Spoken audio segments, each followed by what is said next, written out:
Welcome back to another technical deep dive here in the debug zone.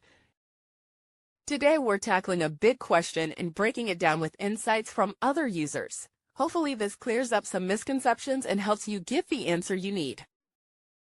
So buckle up, stay a little curious, and let's jump right in.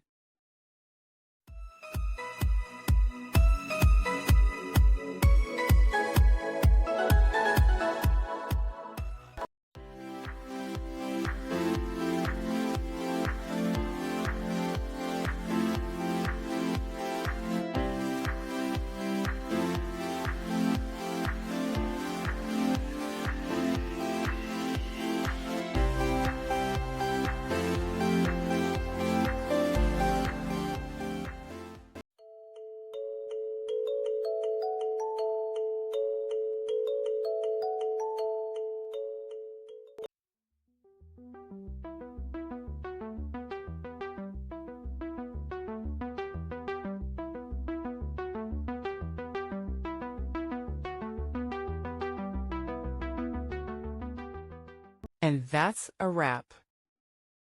I hope you found the answer you were looking for. If you did, take a second to hit that subscribe button. It really helps out. And let me know in the comments which solution worked best for you. See you next time in the debug zone.